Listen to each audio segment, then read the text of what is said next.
అసత్యాలు ప్రచారం చేస్తే చట్టపరంగా చర్యలు తీసుకుంటామంటూ హెచ్చరిస్తోంది. మహా న్యూస్ ఛానల్ పై సైబర్ క్రైమ్ కు బీఆర్ఎస్ లీగల్ సెల్ ఫిర్యాదు చేసినట్టుగా తెలుస్తోంది. ఆ కంప్లైంట్ కి సంబంధించినటువంటి డీటెయిల్స్ కూడా మనం చూస్తున్నాం. ఆర్టీవీ ఎక్స్క్లూజివ్ గా మీకు చూపిస్తోంది ఆ కంప్లైంట్ కి సంబంధించిన డీటెయిల్స్ ను. ప్రజాస్వామ్యంలో భౌతిక దాడులకు ఆస్కారం లేదు అంటూ కేటీఆర్ ట్వీట్ చేశారు. నీచ రాజకీయాలు చేస్తే తాట తీస్తామంటూ వార్నింగ్ ఇచ్చారు. కేటీఆర్ ని బద్నాం చేస్తూ వస్తున్న వార్తలపై హరీష్ రావు కూడా మండిపడ్డారు. కావాలనే కొంతమంది రాజకీయ ముసుగులో అబద్ధాలు ప్రచారం చేస్తున్నారు అంటూ హరీష్ రావు కామెంట్ చేశారు. అయితే ఇక్కడ ఒక కీలకమైన అంశం, మేము కేటీఆర్ అభిమానులం, కేసీఆర్ అభిమానులం, ఒకవేళ వాళ్ళ జోలు వచ్చినా వాళ్ళనేమైనా అన్నా ఇలాంటి శాస్త్రే మీకు జరుగుతుంది అంటూ వాళ్ళ పేర్లు చెప్తూ దాడి చేసినటువంటి వాళ్ళకి సంబంధించి డైరెక్ట్గా ఎవరు ఏం మాట్లాడలేదు. ఒకవేళ నిజంగా వాళ్ళకి సంబంధించిన వాళ్ళు కాకపోతే కేటీఆర్ అయినా సరే బీఆర్ఎస్ నాయకులైనా సరే ఆ దాడికి మాకు సంబంధం లేదు, మేము ఎంకరేజ్ చేయలేదని ఒక్క మాటైనా ఎక్కడైనా చెప్తారు. కానీ ఎక్కడా అలాంటి మాట చెప్పకపోగా మా మీద దుష్ప్రచారం చేస్తున్న వాళ్ళని మేము వదిలిపెట్టమంటూ హెచ్చరికలు జారీ చేస్తున్నారంటే ఏ కోణంలో దీన్ని అర్థం చేసుకోవాలి అనే ప్రశ్న ఇక్కడ ఉత్పన్నమవుతుంది. ఖచ్చితంగా బీఆర్ఎస్ ఒక రకంగా ఈ దాడుల్ని సమర్థిస్తుందా అనేటువంటి ప్రశ్న ఇక్కడ ఉత్పన్నమవుతుంది. అంటే ఖచ్చితంగా భౌతిక దాడులకు ప్రమేయం లేదు ప్రజాస్వామ్యంలో అంటూ కేటీఆర్ చెప్పినప్పటికీ కూడా ఈ దాడి మాకు సంబంధం లేదు, మేము చేయలేదు, ఎవరో మా పేరు చెప్పారు, మా పేరు చెప్పుకొని ఎవరో చేశారు అంటూ సహజంగా ఏ నాయకుడైనా సరే లేదండి ఇంకెవరైనా సరే వాళ్ళ పేరు చెప్పి ఎవరైనా ఒక దాడి చేస్తే మాకు ఆ దాడికి సంబంధం లేదని చెప్తారు. అలా చెప్పకపోగా మా మీద దుష్ప్రచారం చేస్తున్న వాళ్ళ సంగతి మేము చూస్తాం అంటూ హెచ్చరికలు జారీ చేస్తున్నారు. అంటే ఖచ్చితంగా ఈ దాడిని సమర్థిస్తున్నట్లా, ఈ దాడి తెలిసే జరిగినట్లా, లేకపోతే దాడికి సంబంధించి ఖచ్చితంగా ఇది మాకు సంబంధం లేదు అని చెప్పడం లేదంటే ఎలా అర్థం చేసుకోవాలి అనేటువంటి ప్రశ్న ఇక్కడ ఉత్పన్నమవుతుంది. మరోవైపు ఇప్పటికే మహా న్యూస్ కూడా లీగల్గా ప్రొసీడ్ అవుతున్నట్లుగా తెలుస్తోంది. సీసీ కెమెరాల్లో రికార్డ్ అయినటువంటి వాళ్ళ ముఖాలను గుర్తుపట్టేందుకు ఇప్పటికే సైబర్ క్రైమ్ టీం కూడా ప్రయత్నిస్తోంది.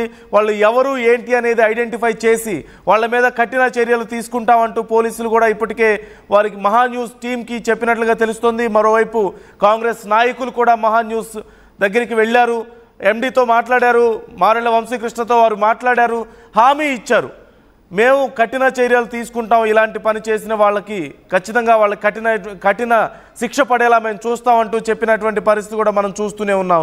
ఈ నేపథ్యంలో ఇక్కడ డిఫరెంట్ వర్షన్స్ మనకు కనిపిస్తూనే ఉన్నాయి, మనం చూస్తూనే ఉన్నాం. ఒకసారి హరీష్ రావు ఏం చెప్పారు అంటే ఆయన ఏం ట్వీట్ చేశారు, అలాగే కేటీఆర్ ఏం ట్వీట్ చేశారు అనే దానికి సంబంధించి కూడా ఒకసారి మనం పరిశీలిద్దాం.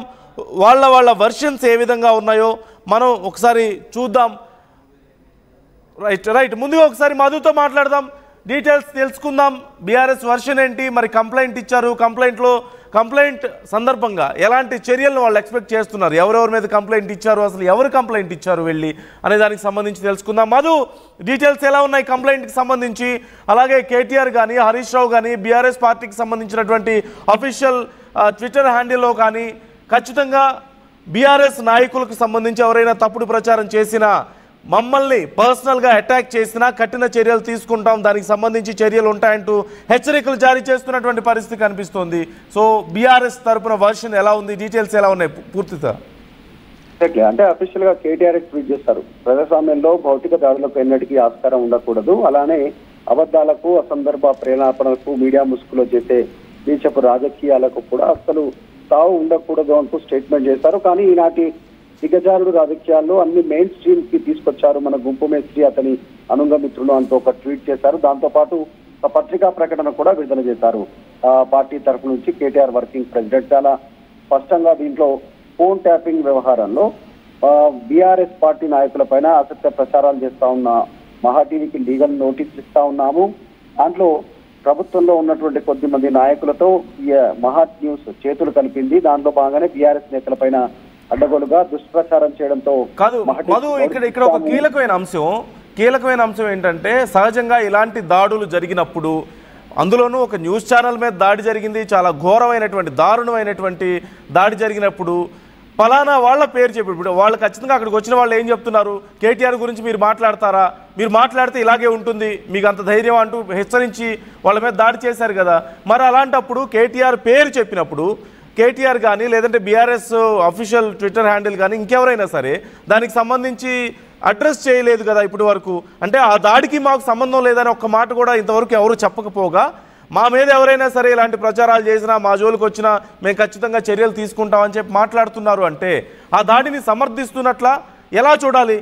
ఎందుకని ఆ దాడి గురించి కనీసం ఎందుకు అడ్రస్ చేయడం లేదు డైరెక్ట్గా? వాళ్ళకి ఇప్పుడు సహజంగా ఇంకెవరైనా అయితే వాళ్ళకి శిక్ష పడాలి, అలా చేయడం తప్పు ప్రజాస్వామ్యంలో, ఆ దాడికి మాకు సంబంధం లేదు వాళ్ళు ఎవరో మాకు తెలియదని మాట్లాడతారు కదా. ఎగ్జాక్ట్లీ. అంటే అఫీషియల్ ట్వీట్ లో ఆయన పర్సనల్ అకౌంట్ లో కేటీఆర్ ట్వీట్ చేశారు, ప్రజాస్వామ్యంలో భౌతిక దాడులకు ఎన్నటికీ ఆస్కారం ఉండకూడదు అనేటువంటి స్టేట్మెంట్ చేస్తూనే, అంటే ఆ చేసినటువంటి దాడి తప్పు అనేటువంటి సమాచారం ఇచ్చే ప్రయత్నం చేస్తూనే అబద్ధాలకు అసందర్భ పరిణామాలకు మీడియా ముసుగులో చేసే నీచపు రాజకీయాలకు కూడా అసలు తావు ఉండకూడదు. అంటే అటు మహా న్యూస్ ని కార్నర్ చేస్తూ ఆ దాడి చేయడం కూడా తప్పు అని చెప్తూ ట్వీట్ చేశారు. కానీ ప్రెస్ నోట్ లో మాత్రం ఈ అంశాన్ని మెన్షన్ చేయలేదు ఎక్కడ కూడా. ప్రభుత్వంలో ఉన్నటువంటి పెద్దలతో మహా న్యూస్ కుమ్మక్క అయింది, అందులో భాగంగానే మా పైన అంటే ఇప్పటి వరకు అయితే ఎవరు బీఆర్ఎస్ నాయకులు కేటీఆర్ కానీ హరీష్ రావు గారు కానీ లేదంటే బీఆర్ఎస్కి సంబంధించిన అఫీషియల్ పేజీలో కానీ ఎక్కడా కూడా మహా న్యూస్ మీద జరిగినటువంటి దాడి తప్పని కానీ అలా చేయడం తప్పని కానీ ఆ దాడికి మాకు సంబంధం లేదని కానీ ఎక్కడా చెప్పలేదు. కేవలం ఒక జనరలైజ్డ్ స్టేట్మెంటే ఇచ్చారు కేటీఆర్ గారు కూడా. ఏమని, ప్రజాస్వామ్యంలో ఇలాంటి భౌతిక దాడులు తప్పు, మంచిది కాదు, కరెక్ట్ కాదని జనరలైజ్ స్టేట్మెంట్ ఇచ్చారు తప్పితే పర్టికులర్గా ఈ దాడిని అడ్రస్ అయితే ఎవరు చేయలేదు కదా.